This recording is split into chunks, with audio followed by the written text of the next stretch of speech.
শিবের প্রিয় মাস হল শ্রাবণ মাস। শিব ভক্তদের কাছে এই মাসটি উৎসবের চেয়ে কোনো অংশে কম নয়। শ্রাবণে শিবের আরাধনা করে তার আশীর্বাদ লাভের চেষ্টা করেন সকলে। সুখ শান্তি ও সমৃদ্ধিতে পরিপূর্ণ জীবন কাটানোর প্রার্থনা করেন সকলে। শিব পুরাণে এভাবে জীবন কাটানোর পথ দেখানো হয়েছে। শ্রাবণ মাসে জেনে নিন শিব পুরাণে দেখানো সুখী জীবন কাটানোর সেই পথ সম্পর্কে। প্রথমে যেটা বলা হয়েছে ধন সংগ্রহ। শিব পুরাণ অনুযায়ী সঠিক পথে ধন উপার্জন করুন। তারপর সেই ধনকে 3 ভাগে ভাগ করা উচিত। এর একটি অংশ ধন বৃদ্ধি অর্থাৎ সঞ্চয়, দ্বিতীয় অংশ উপভোগ ও তৃতীয় অংশ ধর্মকর্মের কাজে ব্যয় করা উচিত। এর ফলে জীবনে সাফল্য লাভ করতে পারবেন। দ্বিতীয় যেটা বলা হয়েছে সেটা হলো রাগ ত্যাগ করুন। এই পুরাণ অনুযায়ী রাগ করতে নেই ও রাগ উৎপন্ন করতে পারে এমন কোনো কথাও বলতে নেই। রাগ করলে বিবেক নষ্ট হয়, আবার বিবেক নষ্ট হলে জীবনে একাধিক সমস্যা দেখা দিতে শুরু করে। 3 নম্বরে ভোজন ত্যাগের কথা বলা হয়েছে। শিবরাত্রির উপবাস করলে ব্যক্তি ভোগ ও মোক্ষ উভয় লাভ করতে পারে। এর ফলে মহান পুণ্য পাওয়া যায়। পুণ্য কর্ম করলে ভাগ্যোদয় হয় এবং ব্যক্তি সুখ লাভ করতে পারে। 4 নম্বরে বলা হয়েছে সন্ধ্যাকালের কথা। সূর্যাস্ত থেকে সূর্যোদয় পর্যন্ত সময় শিবের। এ সময় তিনি নিজের তৃতীয় নেত্র দিয়ে ত্রিলোককে দেখে থাকেন এবং লক্ষ্মী ও গণেশের সঙ্গে ভ্রমণ করেন। এ সময় যে ব্যক্তি কটু বচন বলে, কলহ ও রাগ করে, সহবাস, ভোজন, যাত্রা বা কোনো পাপ কর্ম করে তাদের অহিত হয় বলে শিব পুরাণে উল্লেখ পাওয়া যায়। 5 নম্বরে বলা হয়েছে সত্য কথা বলুন। সত্য বলা ও সত্যকে সমর্থন করা ব্যক্তির সবচেয়ে বড় ধর্ম। অসত্য বলা এবং অসত্যকে সমর্থন করা সবচেয়ে বড় অধর্ম। 6 নম্বরে নিষ্কাম কর্মের কথা বলা হয়েছে। যে কোনো কাজ করার সময় ব্যক্তি কি করছে তার জন্য নিজেকে তার সাক্ষী হিসাবে রাখা উচিত। ভালো মন্দ সমস্ত কাজের জন্য ব্যক্তিই দায়ী। এমন কখনো মনে করা উচিত নয় যে তার কাজ কেউ দেখছে না।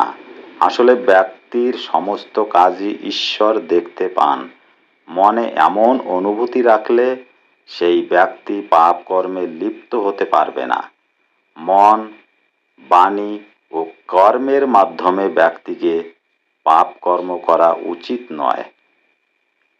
7 নম্বরে বলা হয়েছে অনাবশ্যক ইচ্ছা ত্যাগ করুন। মানুষের ইচ্ছার চেয়ে বড় অন্য কোনো দুঃখ নেই। ব্যক্তি ইচ্ছার জালে জড়িয়ে পড়ে এবং ক্রমশ নিজের নষ্ট করতে শুরু করে।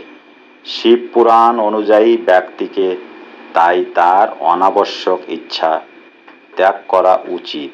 এর ফলে তারা মহা সুখ লাভ করতে পারবে। 8 নম্বরে মোহ ত্যাগের কথা বলা হয়েছে। সংসারে প্রত্যেকেই কোনো না কোনো বস্তু, ব্যক্তি বা পরিস্থিতির দ্বারা আসক্ত হয়ে নিজেকে মোহজালে জড়িয়ে দেয়। এই আসক্তি ও মোহই আমাদের দুঃখ ও অসাফল্যের কারণ।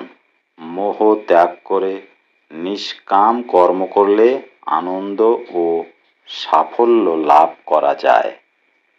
9 নম্বরে বলা হয়েছে ইতিবাচক চিন্তা ভাবনা করা উচিত। শিব পুরাণ অনুযায়ী কল্পনা জ্ঞানের চেয়েও গুরুত্বপূর্ণ। আমরা যেমন কল্পনা বা চিন্তা ভাবনা করি তেমনই হই। স্বপ্ন এক ধরনের কল্পনা। এর উপর ভিত্তি করে শিব ধ্যানের 112 বিধি বিকশিত করেছেন। তাই ভালো ও ইতিবাচক চিন্তাভাবনা করার পরামর্শ দেয় এই শিব পুরাণে। মানুষের ভালো থাকার জন্য শিব পুরাণে 10 নম্বরে যে বিষয়টি বলা হয়েছে সেটি হলো মানুষের মতো মানুষ হও। শিব পুরাণ অনুযায়ী ব্যক্তির মধ্যে যতক্ষণ রাগ, দ্বেষ, ঈর্ষা, বৈমনস্য, অপমান ও হিংসার মতো পাশবিক বৃত্তি থাকে ততক্ষণ সে পশুর অংশ। এই পাশবিকতা থেকে মুক্তির জন্য ভক্তি ও ধ্যান জরুরি। শিব পুরাণ অনুযায়ী ব্যক্তির মধ্যে সমস্ত ধরনের পশু ও পক্ষীর প্রবৃত্তি থাকে।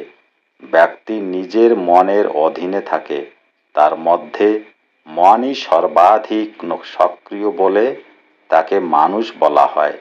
শিব পুরাণ অনুযায়ী সমস্ত পাশবিক প্রবৃত্তি ত্যাগ করলেই প্রকৃত মানুষ হয়ে ওঠা যায়। ভক্তবৃন্দ, চ্যানেলের সমস্ত ভক্তবৃন্দদের কাছে আমাদের অনুরোধ, আপনারা এই ধরনের ধার্মিক ভিডিও পাওয়ার জন্য আমাদের চ্যানেলের সঙ্গে জুড়ে থাকুন এবং যারা নতুন দেখছেন এখনও আমাদের চ্যানেলকে সাবস্ক্রাইব করেননি তারা অবশ্যই চ্যানেলটিকে সাবস্ক্রাইব করে পাশে থাকা অল বেল আইকনটি ক্লিক করে রাখবেন এবং ভিডিওতে লাইক করতে ভুলবেন না। আর আপনজনদের কাছে শেয়ার করে তাদেরও দেখার সুযোগ করে দিন।